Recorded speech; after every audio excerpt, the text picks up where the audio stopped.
everyone. Welcome to our fifth and final part of Champions, our review of Norwich City's 2018-19 season. And this is the part where we all cried and we also all learnt what Mad Dog 2020 is, didn't we? What's that?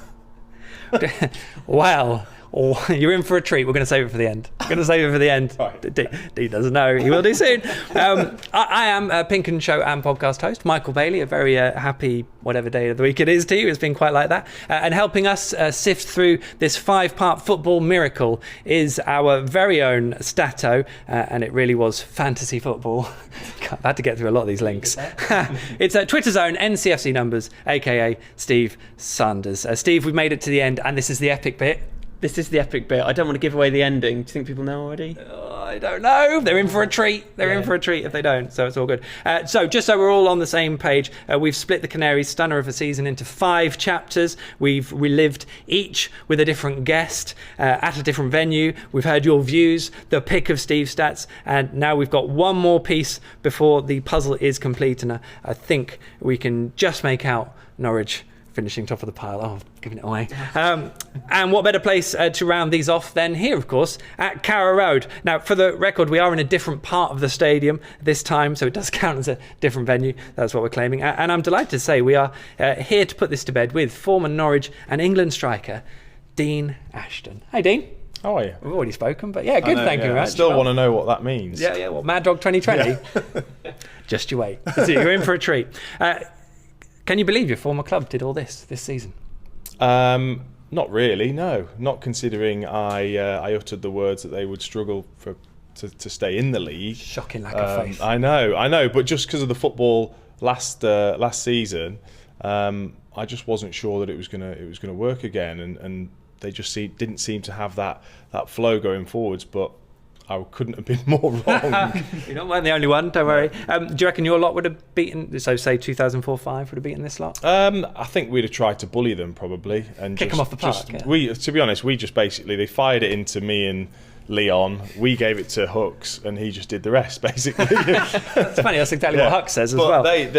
This team would have played us off the park, I think. They would have passed, and I certainly would have tired out pretty quickly. I tell you what, you have lived here for a while now. We know it wasn't your home originally, obviously, but do you feel a bit of reflected pride from it all? I mean, you did mention about your shirt, didn't you? I did. I didn't know that. I didn't get the memo about the shirt because I would have brought the Steve didn't get one. No, I think it was last season's 3rd kit, the special one with the sort of Bayern Munich game pattern on it, I think, or something like that. But yeah, kids bought it for me, but it doesn't fit. And they put the boss on the back, which I can't wear that. That just looks like I'm bigging myself up. I bet you wear it around the house then. Just a little bit. Yeah, that's it. Brilliant. All right, well, let's not put it off anymore then, shall we? And tuck in with a really big night, actually, that kicked all our section off. If you remember where we are, game 37, Norwich City beating Hull 3-2 at home. It should have been easier than it was, but it wasn't, which is, a bit of a recurring theme. But it was, of course, the night that Norwich announced Daniel Farke signed his new long-term deal. We will talk about Daniel in a bit, but Steve, that was a big moment, wasn't it? Norwich wanted it to generate a buzz. I'm not necessarily sure it did on the actual night, but it was important that Norwich secured Daniel's future. Well, it kind of got them fired up from the start of the game. They scored 2 goals in the first 15 minutes. Well, that is true. Yeah. So I don't know. It may have worked for the players, although obviously, as you say, it could have been easier. It was a really nervy game, actually. I remember Leeds and Sheffield United winning the night before and thinking, God, if we don't win this, then we might be reeled in. But that start really helped. It was the 7th time in the last 10 games that they'd scored in the first 15 minutes, so that was kind of a bit of a continuation of the way they've been playing. It wasn't that easy. Chris Martin obviously scoring towards the end, but they got the job done. It was funny because earlier in the season, obviously, as we've said, the theme was that they were coming good in the second half, and then they sort of did suddenly find this trait of actually getting themselves ahead, which I guess probably came with the confidence in it at that point. Definitely, yeah. I mean, I think that was, they'd won 4 on the bounce previous to that, so it was kind of good timing to announce the manager's new contract, and that was when that was just around the period that Buendia was just starting to become pretty much unplayable and the most important player in the squad. And at that time, I was looking at the fixture list as well because of how tight it was, and it just seemed like every team we were about to play was either in good form or desperate for the points down at the bottom. So it was a vital victory, actually. It was, because they were still hoping for a playoff finish, I think, at that point, weren't they? They probably put that one to bed. And as you mentioned, Steve, there was a bit of angst around the crowd, wasn't there? And off the back of the Swansea game, obviously, where Tim Corby come under a bit of pressure, I don't know, it was, after this, we were probably touching it, it got a little bit easier, but it was probably the peak of the actual anxiety of where Norwich were and what they could miss out on, I suppose. Yeah, I mean, there were a few kind of angsty fixtures, I think, particularly at Carrow Road, but this was definitely one of the high ones. I think because they were in the lead for virtually the entire game, and it felt like, God, if we don't win this, we've really let it slip. Just to go back to what Dean said about Emi Buendia, I know we've talked about him already at length on the other podcast, but that touch, we have to mention that touch, don't we, for the third goal. Can either of you remember a bit of individual skill like that from a Norwich player? I mean, Dean may have had some from his time in the back of his head, but I can't think of anything that comes even close to that. What would you call that? A scorpion back heel flick or something? Yeah, into Pukki's path and then Pukki back heeling it. And just nuts. It was a bit too cool, wasn't it? It was a bit too cool. I'll tell you what I remember about it. I remember having my head in my laptop and hearing everyone go, "Oh!" Yes, and I was like, noise, I haven't seen it. And one of the best touches ever on this pitch, and I missed it. But there we go. We saw a lot more of Emi Buendia, of course. So Norwich went on from there to Rotherham, and where they got pretty roughed up, and the hosts dug in, as a lot of Yorkshire clubs tended to do. We had quite a lively time of it in the press box, where the locals were a little bit annoyed about how it was all going, and the referee got plenty of stick. But Norwich did it, and again, it was Ben Godfrey who really impressed. I mean, just from that first moment when he stepped in, we got the first nod of him at Ipswich really early in the season at centre-back, and that was where the first question marks came about, maybe he's not actually here to be a holding midfielder. But the way Ben Godfrey took on the second half of the season, just phenomenal.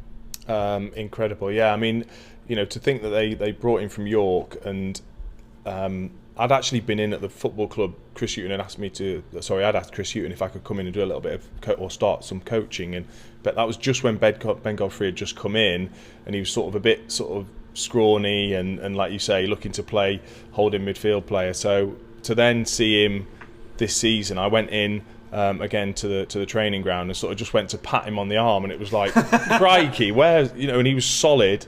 And to see him come in and keep closer and Hanley out of the team, I think shows a massive amount of maturity. Yeah, you wouldn't mess with him. I think I annoyed him at some point later on in the season. I still don't know exactly how, and I think he's let me know that. And I'm like, all right, Ben, I could not take it. Look at the size of me. He'd snap me in half easily. But Ben, I mean, remarkable progression. Yeah. I mean, he's one of those that I was thinking, I hope we get to see him this season, as well as Closure and Zimmerman were doing at the back. I was thinking, I do hope we get to see a bit of Godfrey. And it's amazing to think he made his first league start for us in the game against Bolton just before Christmas. He's played every single minute since then, including in the cup. Hasn't missed a single minute. He's played at centre back. He's played at left back. He's played in the back three. He's played in the back two. He seems to be getting a lot of attention now, and I'm interested to see what he'll go on to next. But the other one, and obviously we've still got this game to come, but that clip of him at Stoke, don't know if you remember, away from home. It went viral, didn't it? It was it was brilliant. Jake put it out. Yeah, and, Rio Ferdinand, I think, was sharing it as well. It was absolutely ridiculous. And that just sums him up really. And he can pass. And he's a goal threat. Strong. Yeah, and he's a goal threat as well, which is so important in them sort of tight games. Yeah, and obviously scored the winner in this one. So he could go from strength to strength. What an incredible player he looks like he could be. 100%. I think it was a 90-yard dash, wasn't it, in the 90th minute or something. And yeah, phenomenal what he's done. I mean, I guess he's a midfielder playing at centre-back. And as I said, just remember, because I went and spoke to Ben Godfrey after his playoff final run with Shrewsbury the year. He spent all year playing the holding midfield for Shrewsbury fans. Shrewsbury fans raved about him, and I spoke to him after that and said, "So you're coming back to Norwich as a holding midfielder, aren't you?" Yeah, it's really where I want to play. and then so that was what we were expecting, and then all of a sudden he is, tried and played at centre half, and I asked Daniel, where do you see him playing? Because he's centre half. Oh, wait, he could be a very good holding midfielder, said Daniel, but I see him as possibly a world-class centre-back. And I was just sitting there going, you're wrong, because he's just played a whole season there, and this is why I know nothing about football, and I just sit here talking about it instead. But I guess he's got all those attributes the confidence on the ball. He said it himself. As you say, can hit one from a few yards as well. Yet defensively, I'm probably just still learning a little bit in terms of centre back. But that's probably the bit you can learn, isn't it? Because he's already got the commitment and desire to block things and what have you as well. Yeah, definitely. I mean, you say about the Bolton game, I thought he was at fault just a couple of times, just positionally, hadn't got things right. But look, that isn't his natural position. He had been playing holding midfield role, although centre backs now is pretty much a holding midfield role anyway. They do more playing out with the ball than they do actually defending. But that's now so important if you're going to be a centre back, is to be comfortable on the ball, which he is. But also, I think he's got that aggression that you need. Certainly in the Championship, that aggression you need to keep strikers at bay. I've got a veto on talking about anything about next season, but as Steve said, it'll be interesting what happens next season. And just one more thing about the game. So that was the last game that we played against the bottom four. Our record against the bottom four was played 8, won 7, drawn 1, 22 points. If you think back to last season, bottom four, played 8, won none, drawn 6, lost 2. So that's a swing of 16 points. With that swing last season, we'd have been in the playoffs. Is that right? Yeah. Think how far away we were, and we would have made it. So it just goes to show, beating the bottom teams is just as big as beating the big ones. It does, and it does kind of show that maybe we all sort of lambasted them last season, but they probably weren't a million miles away from things that they should have really been able to do. But there we go. I'm certainly not going to talk about the season before this one. International break then, wasn't it, after that game? Have I got that right? Or was it after the Middlesbrough? And then to Middlesbrough. Now, this... I don't know, this felt like, okay, I guess they all did at this stage, but what a huge win. To go and win 1-0 at Middlesbrough side that were out of form, but this was kind of last chance saloon, and we kept going on about it. Middlesbrough got a chance to regroup. Did they actually force you to go and watch that game? I loved it. Oh, God. Did you? Well, it was intriguing, wasn't it? I mean, and also, you know what you're going to see, don't you? That's the thing. You head there, it's like, we know exactly what we're going to get. I caught up with Johnny Howson, that was nice, and he was slightly upbeat. And to be fair, Middlesbrough did kind of find a bit of form after this one, didn't they? But it felt like a statement win, because I think at that point it was like, well, if you're going to falter, this might be it now. You've sat on your position for 2 weeks. You know what's coming. You know how close you are. How are your nerves? And they did keep their nerve really well. Do you not think that's what it's like though? Every single game, probably as a supporter, I always think supporters look at the negative first, don't they? So they go, well, this is the game, because Middlesbrough don't concede and they're going to bully us, and Tony Pulis with set plays, and we've conceded quite a few from set play. That's kind of what you think. But actually, having watched the game, it was actually really comfortable, because again, like Norwich had done all season, they keep the ball. And I said to one of the guys that was working on the highlights was that if Norwich score, they win the game. It was as simple as that. Which again, I think Middlesbrough had scored fewer goals than Norwich had conceded pretty much all through the season, to be honest, but that was clearly the point. And I have to say that the level of belief in watching them play all through this stretch of games, by this point, I had total faith in how they were going about it, but what they were doing as well.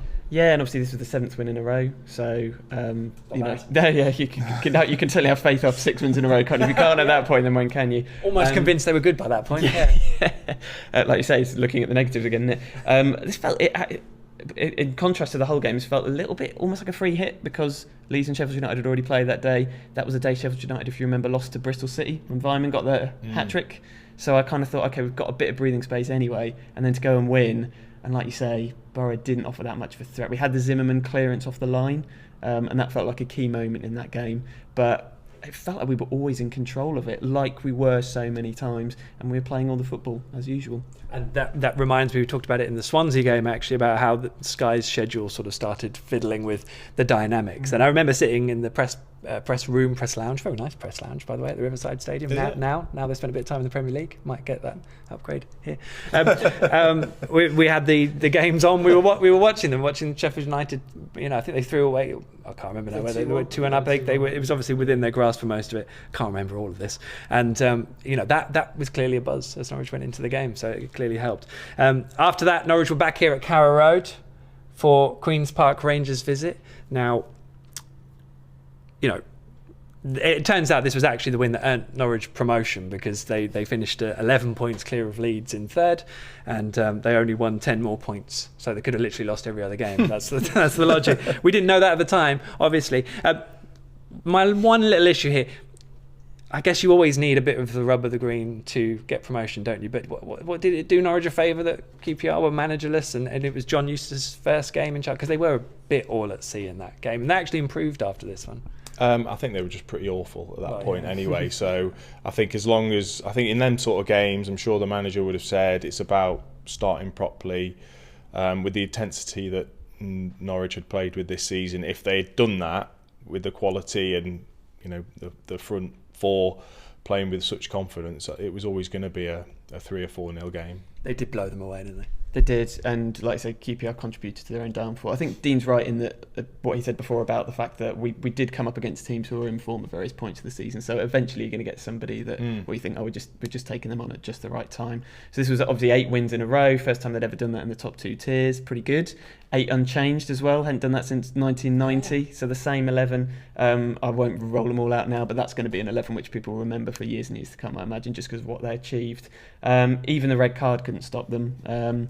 And on that, I looked at the fouls for this game. So QPR fouled us 25 times. We fouled them 8 times. Emi got fouled 6 times on his own, and he was the one that got the red card. I mean, I'm not saying it wasn't a bad tackle, but yeah, it was just one of those days for him, I think. Well, by the end of it anyway. As you say, we just absolutely blew them away. And there was a few games like that at Carrow Road where first 20 minutes, half an hour, we were just too hot for teams, and this was one of those. They just couldn't handle us. I mean, Emi obviously felt the team did need a bit of shaking up, didn't he? Because I'm getting bored here. But it was a bad challenge. He didn't really make any contact. The fact that it was in front of the fans and the linesmen, I don't think did him any favours. Probably the angle they saw it at. I still maintain a 3-game ban for that. When other things, maybe it's only 1-game ban. I think that's something that's a shame in terms of the rules. But it's as good as Emi is. He is a little bit like that, though, isn't he? He's tough because, like you say, the amount of times he's fouled and tend to be, I think, quite bad fouls and not really sort of get the cards that you would expect for the opposition. I think eventually, you saw it a couple of times, and he gave away penalties because of it, because he kind of just, it's almost like he's getting his own back, but he's not doing it in the right manner. But I think he's got that real sort of grit about him, which makes him even more impressive. People call him a winner, which I guess is a euphemism for the same thing, isn't it? That you will just do what you need to, I suppose. Which you wouldn't want to take out of his game, would you? Maybe just coerce it a little bit.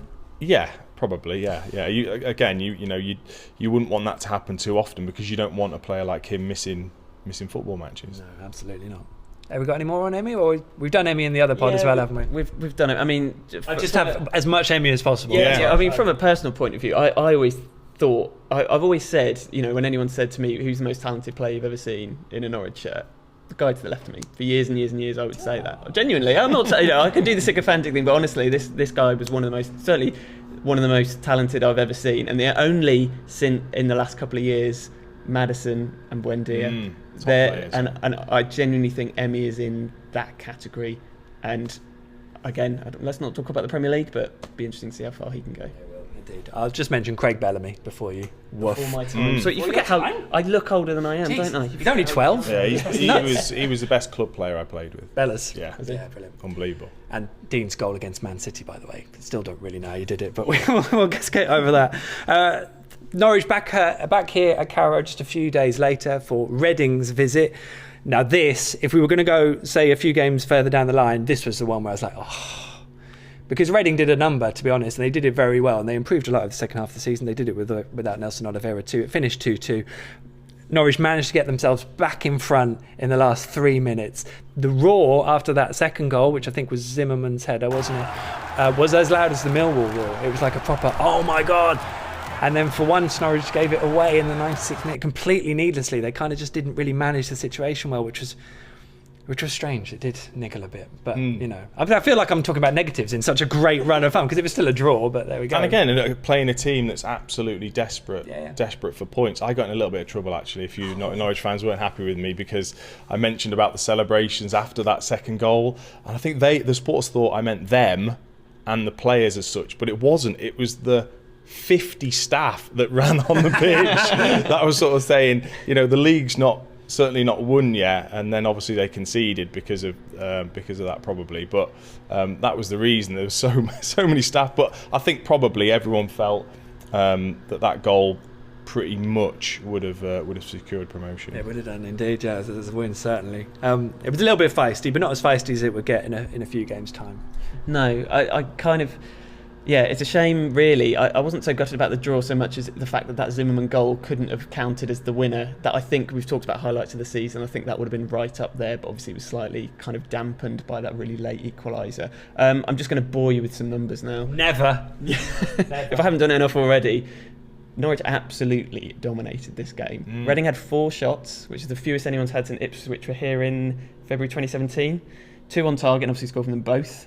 Norwich had 74% possession, the most they've had in any game this season. 47 crosses into the box. It was ludicrous, and how they didn't win it. I mean, I know they had games where they won it at the end, and this was a different one, but yeah, I mean, honestly, we were just all over them again, weren't we? I mean, Reading, as you say, did a job on us, but it was one of those frustrating ones where you thought, how did they not come away with 3 points there? It's so funny because you saw from the first minute they just were not interested in sitting on to Norwich. They just sat in there, like, here you go. And in fairness, Norwich generally have broken those teams down. Should we talk a little bit more about Christoph Zimmermann? We haven't managed to do that over all our podcasts, but remarkable where he has sort of come from and developed. And he was a proper leader of this team by the end, wasn't he? He certainly was, yeah. And I think, again, a player that improved massively over the season.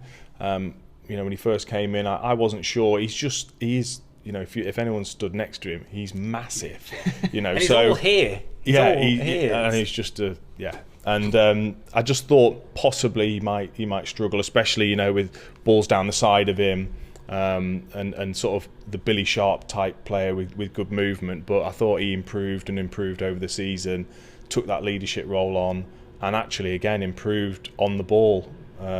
Distribution was superb. On the ball, Zimbo.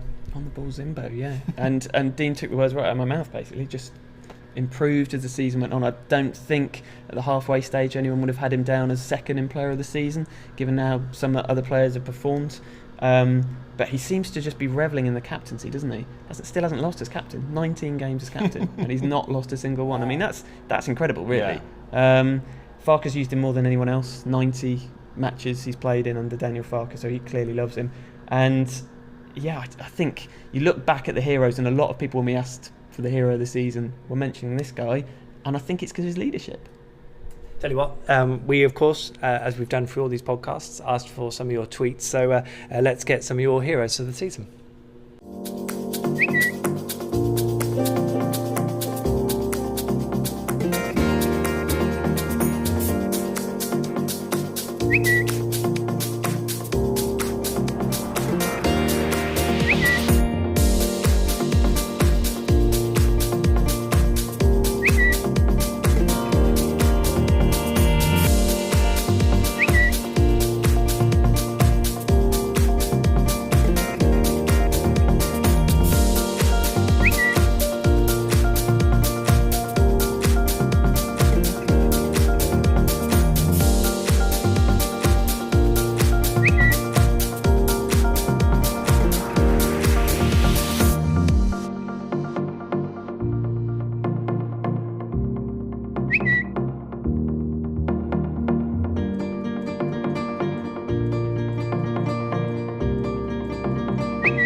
Apologies as well, by the way. I clearly should have said on the ball CZ, because that would have been much better.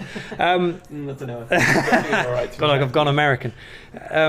After Reading, Norwich went to Wigan, which again was after everyone had played. Norwich took 5,000 fans to Wigan. 5,000 fans. That's a bit nuts, isn't it? Yellow wall, wasn't it? Was their own yellow wall, which I don't think Brush took kindly to. What are you talking about? No. What? Add the other 75,000 and you're there. But by the same token, I'm sounding negative again. Yeah, in general, Norwich City is a club that, when there's a big following, they've maybe not quite managed it. Now, in fairness, this point looked a lot better a week later when Wigan went and beat Leeds with 10 men at Leeds. Again, I thought, Wigan were fighting relegation right in the mix there.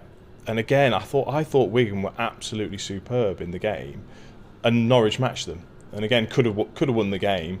The penalty, it wasn't a penalty in my opinion, having taken the deflection and then hit his arm. But it was just one of those games where Wigan are fighting for their lives, and actually, a point away at Wigan where their home record is so good.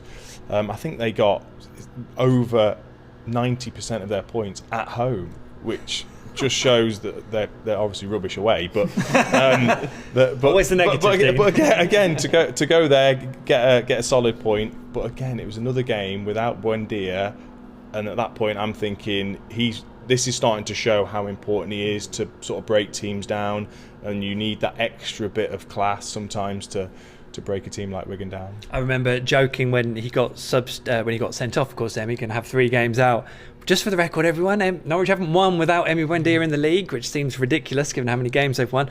But surely these next 3 games they won't have not won without him still. So that worked out quite well. There we go. I mean, touched on the penalty, which was good. We'll just note it because Daniel Farke at this point was noting all these decisions that weren't going their way, and we'll come on to that in a moment. The good thing about that huge following, of course, is that you'd like to think that people who were going to join the club would have looked at that and you just get an idea of the size of the club and what it'd be like to join them going forwards, I suppose. Yeah, I mean, you kind of like to think that people take notice of these things. Whether footballers do or not, I don't know. But yeah, it certainly showed Norwich in a good light, and obviously the game was on telly as well. It's actually the 4th time in a row that we've been on telly, like you say, been moved around by Sky. I think, again, Dean's sort of hit the nail on the head, really. Sometimes you do get these tough games, and games we've had a few of them again this season where you've had teams down the bottom of the league, and in theory it's looked like an easy game, and they've then gone on incredible runs. I think the 0-0 draw with Hull was just before they picked up. It was almost like they play Norwich City and then go, all right, this is what we have to do then, and then raise their game. And just to go back to kits, first time we didn't win without the green away kit. Was it? Yeah, lime green one. End of the 100% run. Gutted. That kit served Norwich very well though this year, certainly. In fact, they wore it a lot more than the white one, I think, in the end, off the top of my head, which probably was deliberate. So Norwich then back down here at Carrow Road for Sheffield Wednesday's visit, and by this point we are of course into Easter, Good Friday. This was Daniel Farke's 100th game in charge. We'll touch on that in a moment, of Norwich. It was Good Friday. This was supposed to be the day Norwich did one promotion because it would have been ideal in terms of all the narratives. So it had a whole load of puns. It would have been absolutely perfect, whichever. Sadly, it didn't happen. And of course, Norwich basically were in difficulty because of Fernando Forestieri's incredible goal and Stephen Fletcher punching the ball in. So, and that second one didn't really do Daniel's mood much good. This was the angriest I'd ever seen him, I think. And I'm sure he can get angrier, but he was angry after this game. I'm not surprised, because I'm sure he felt as if this was the game to do it at home in front of the home supporters, and probably felt like they were a little bit robbed because again another game against a team that were in fine form and got players back from injury. It was another tough game. It was annoying though because I was doing the highlights with Quest, and because they pulled it right back, didn't they, to a late game. So I didn't quite get to see the rest of the second half. But again, it showed once again the sort of character of the team to keep coming back from sort of adversity. Well, last kick of the game, Mario Vrancic. Next game in warming up at Stoke, he stuck all of his 4 free kicks wide. But man, for the real moment, just one of the iconic moments of this season, to hit a free kick like that and pick up a priceless point. They all were phenomenal in terms of the mental strength and then just the execution as well. You've got a bit of the Vrancic look about you. Is that what you're... He's an incredibly good looking man, so I'm definitely taking that. I'm just talking about the hair. Yeah. No, but I mean, again, another player that sort of has shown his importance, and again, in tight games is where you need your quality players to come up with a bit of magic, and he's certainly got some magic in that left foot of his. Could you curl the ball like that?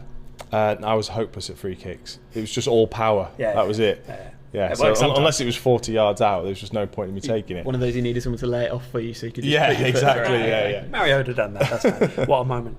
I think maybe unbalanced moment of the season, and just what a game as well. Yeah. I think any other season would be talking about that as like this was one of the best games we've seen all season. Obviously, it was just another brilliant match this year. Sheffield Wednesday played their part as well. I thought obviously the one fantastic goal, as you said, one very contentious one, but I thought they would look really good. I think they'll be at force next season. And then just that moment at the end, and everyone went just nuts. Up there with Jackson against Derby, maybe. I don't know if it was that good, but like you say, what a free kick. And I know we're kind of talking about, if only, and again, dwelling on the negatives. This is 11 unbeaten, so 25 years since they've gone on a run like that. So and how close were they to not doing it? Well, 96th minute. Yeah. So, yeah. Last kick of the game, just phenomenal. This place went absolutely nuts, and as we saw, the guys who were in the concourse sort of leaving, but just lingering, just in case something happened. And I'm sure we'll see that footage. Norwich, of course, then Easter Monday, so a few days later, quick turnaround. Off they go to Stoke with the chance of winning promotion. That was the reality of it. We felt really bad when Norwich drew 2-2 and Sheffield United had won, and surely Leeds were going to go and win at Brentford, and Norwich were going to be reeled in. Oh no! And then Leeds went and lost to Brentford, and all of a sudden it became almost a matter of fact that Norwich were on the brink of promotion. Just a remarkable way to spend an Easter Monday. I don't know if I'd choose it, but it was remarkable. No, again adding to the drama or heart palpitations, depending on where you were. But again, that's another good point, to be honest. Stoke, not exactly great, but hardly conceded a goal. Plenty of 0-0s in a lot of their games. So again, to go there to score 2 goals against a decent side, and at this point, it's just about not losing, in effect. And I thought that's what Norwich did very, very well in these games. Is if you're not going to win them, even though they tried, and like you say, you talked about the Reading game and lots of games where they probably could have won the game, they haven't lost the game. Yeah. And it's just so hard when you know that extra point is going to mean promotion. Yeah. You do tense up a bit. Which is ultimately what Leeds did. I mean, because they did lose those games rather than picking up the points. They fully cramped up, didn't they? Well, they went out. Some would say they fell apart again, but not me, obviously. I wouldn't dream of saying that. Teemu Pukki, Norwich did lead twice in the game at Stoke. It was Teemu Pukki's 28th goal of the season. His first with his head. Apparently he always gets one at a club. He's just hoping that maybe he'll add to it at Norwich City. But is that right? He always gets one with his head at a club? Okay. Well, that's only one. Yeah, let's hope he gets a few more. Norwich don't cross the ball in the air. That's probably part of the problem. Well, and that's what I was going to say, is actually, so the Fab Four, Pukki, Emi Buendia, Hernandez, 54 goals this season. That was the only header that any of them scored. In the league, I should say. I think Stephen got one in the cup. I found that a torturous afternoon. I know I don't want to be the negative one on this one, but I found that really difficult. And all the players were just on the turf at the end, thinking, that was this could have been our chance. It was weird, because I think Sheffield United went into the lead very, very quickly. It was 3-0 by half-time. And then, listening to a really bad TalkSport reception in the car on the way home and hearing that Leeds were 1-0 down, and then I think 2-0 down when I was in a service station on the way back. And suddenly everything changed and we were on the brink. On the 2 goals, the first goal meant that we'd scored against every club in the Championship this season. And the second goal meant we scored against every club in the second half in the Championship this season. Not bad. That's phenomenal. Not bad. Absolutely phenomenal. Ridiculous and phenomenal. I did my video report after full time of the game at Stoke, and it was quite a miserable affair, to be honest. I actually felt really down after it personally. And then we did another one from the hotel as we worked away after the Leeds game, because we had a little shout in the pool car as the goals filtered through from Griffin Park. Sergi Canos, by the way, name etched in Norwich. Norwich City legend for not wearing a Norwich shirt and doing something great. So there we go. We should touch a little bit more on Teemu Pukki, because we haven't really focused on him. I mean, I don't know if there's anything left to say, is there really?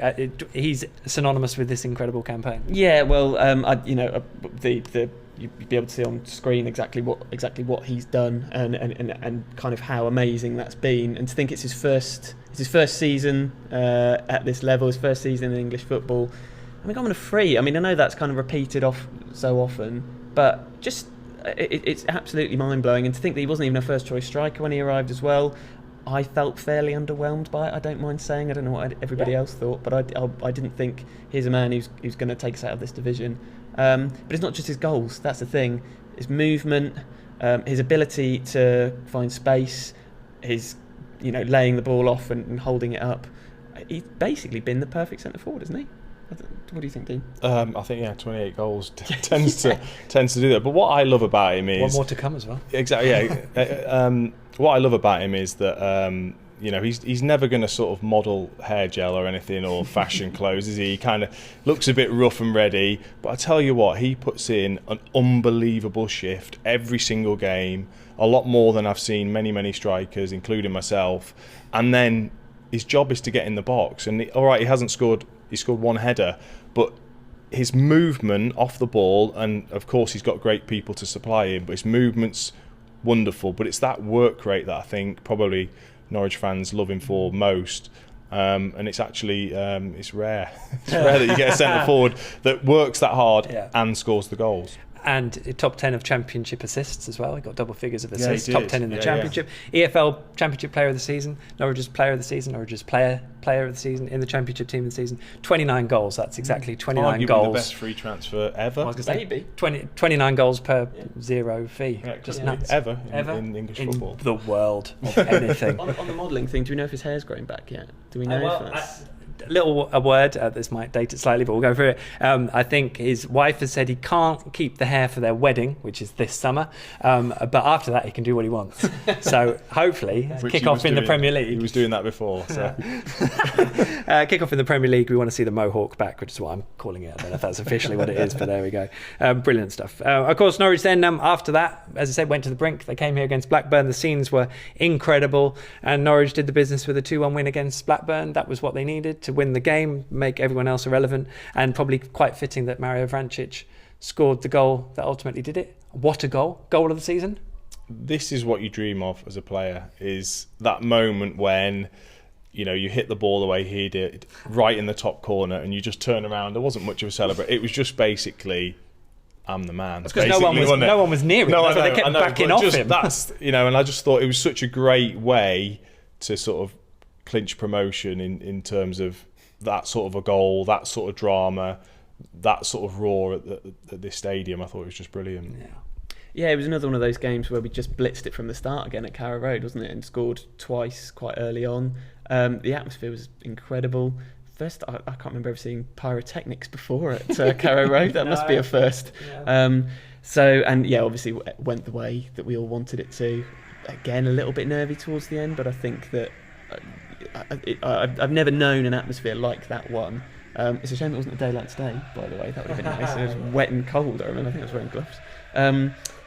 We're the only team in the last decade to have had 4 Football League promotions, so good time to be a Norwich City fan, if ever there was one. And also we scored 26. It was a 26th game we scored in a row. Never done that before. Wow. And just another one to add as I'm reeling them off. Most goals at Carrow Road in a season since 1963, 85 right here. So what's that, 56 years? Wow. So again, not a bad time to be a Norwich City fan. Not a bad time. No complaints about entertainment this season, I think it's fair to say. The moment I thought it was going to happen was when in the morning I realised and twigged that this was obviously the chance for Norwich to win promotion here at Carrow Road for only the second time in their club's history, and the first time since 1960, when they did it on the exact same day, April the 27th, 1960. And as soon as it flashed up that this game was going to be on the same day, I was like, well, that's that then, isn't it? Can't still quite get my mind around why Daniel Farke made 3 substitutions, or 2 might have been, in added time to elongate added time when they needed to win. It's like, let's just get it done. But we didn't really talk about Daniel Farke earlier. We signed his new contract. We should do the little focus on Daniel, because obviously lots of people played a part in all this, but the head coach, to mould his tools and to get just such a cohesive, productive side out of it, just phenomenal. Yeah, I mean, there's no doubt that he would have had a big part in the recruitment, which has been the key really for this season's success. But I just thought it took real sort of guts and bravery from his point of view to stick to the way that he wanted to play and believe that that he would get it right, even at the start of the season when there was rumblings, not necessarily at the club, but certainly outside the club from certainly the media were looking at, is he going to lose his job? They played Ipswich again, wasn't a great game, and you're sort of thinking after that, you just don't know in football. But he rigidly stuck. This is the way we're going to play. This is how we're going to beat teams. We're going to wear them down with great football and possession play, and we're going to have a cutting edge at the top of the pitch. And he's shown loyalty to a lot of the players, and they've rewarded him because of it. Absolutely. Yeah, I think we've talked before about how close he was, and he wasn't that far away from losing his job. And I think it wasn't just the way things were going; it was the style of football. I mean, I sit in the south stand over there, and there were often grumbles about the way we played. And like you say, he just stuck with it. He was like, this is the way we're going to do it under my stewardship, and if it doesn't work, then it doesn't work. And it's just all come right, hasn't it? And in a huge way. One thing I was going to touch on about Farke was the difference in the number of changes he made between league matches to his starting 11. So this year he made 43 changes, which is less than one a game, obviously helped by that run of 8 in a row. Last season he made 129. That's 3 times as many. So in terms of the continuity of the team as well, I think he found his settled side this season, obviously with a few changes, but I think he very much stuck with if we play well, I'm going to stick with that team. Unless we've got injuries and suspensions, that's my 11, and you've got to work to get back in. And that seems to have served us really well all season. And again, might be interesting how that develops next year. But in terms of the actual players and having his own players, I guess the players he really wanted to, rather than he was still filtering through the players that he'd been inherited, that he maybe looked and thought, this could be a bit tricky, this. Yeah. So there we go.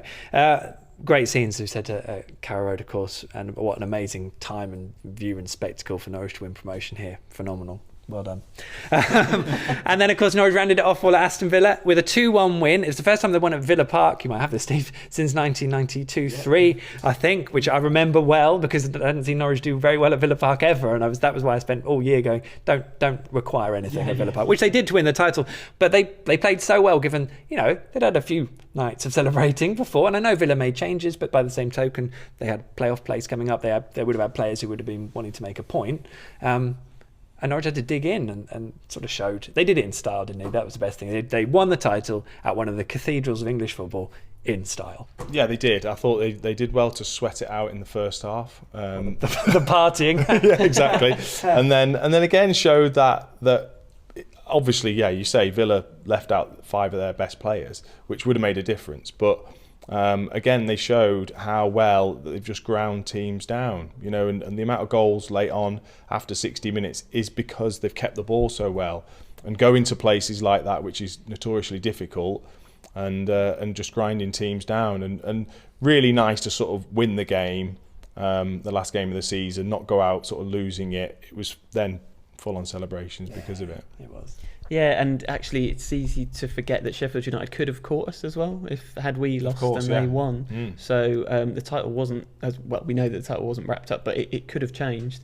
2 kind of typical Norwich goals, weren't they? First one was the lovely slide rule from McLean through to Hernandez into Pukki. Pukki had 16 touches in this game, but the usual thing, didn't touch the ball much, scored a goal. That's what he's done all season. And then the Vrančić strike, which another one from outside the box, 3 in his last 4 games from outside the box, and a brilliant performance against the team who could have beaten us, but again came away with 3 points. That's the story of the season. Vrančić's goal with his right foot as well. I don't know how many he got this in with his right foot. Bolton right? I think Bolton might have been right. I'm definitely going to rely on you, don't worry. And so Mario Vrančić scored the goal, so won Norwich promotion and the title as well. And those celebrations, by the way, I'm sure you'll have seen them. Just phenomenal at Villa Park, and I think everyone there will remember those scenes. Long time. By the way, I think Kenny McLean was probably sweating out the Mad Dog 2020 in that game at Villa Park. Oh, is this what it's referring to? Yeah. Remember, they obviously had the celebrations with the parade and the balcony. Yeah, Kenny McLean holding up orange juice. It wasn't orange juice. I don't know what's actually in it, but I'm guessing it's nice orange flavours and something alcoholic. So it's good. Straight off to buy one now, aren't you, Dean? It did look appetising, if I'm honest. I tell you what, that's enough of Mad Dog 2020. Let's have a quick look at the table, shall we? I don't know how much we've really spoken about the bottom half. We don't need to, obviously, but Norwich fans will look at that and see one of the worst championship seasons of any team. And they somehow managed to finish below a side who couldn't fulfil all their fixtures and are now in a horrible, sorry state with administration and all sorts, which says, I don't know who that says more about, but there we go. We don't need to look at that half because we can look at the top half where Norwich equalled the tally that the side in 2003-4 got, 94 points.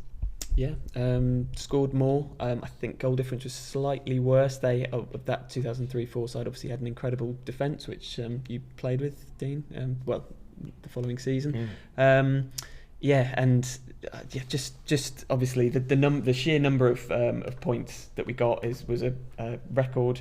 The top joint. Well, it was a joint record in the top 2 tiers in the club's history. We scored more points away from home than in any other season.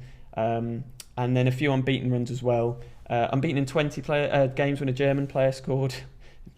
Relevant? I don't know, probably not. Unbeaten in 14 games on telly, and unbeaten in 10 games south of this ground. We went away 10 times to the south, and we never lost. What a stat that is. It's a good job. All the games are south basically next season, so well done. Well, I think we've talked about how good it all was. I guess just one thing to maybe touch on, the way Norwich have done it, have they changed the landscape in the Championship? Do you think that other teams going forward, clubs, chairmen, all look at it and go, wow, why do I need to give you 60 million quid? Norwich did it on about 6.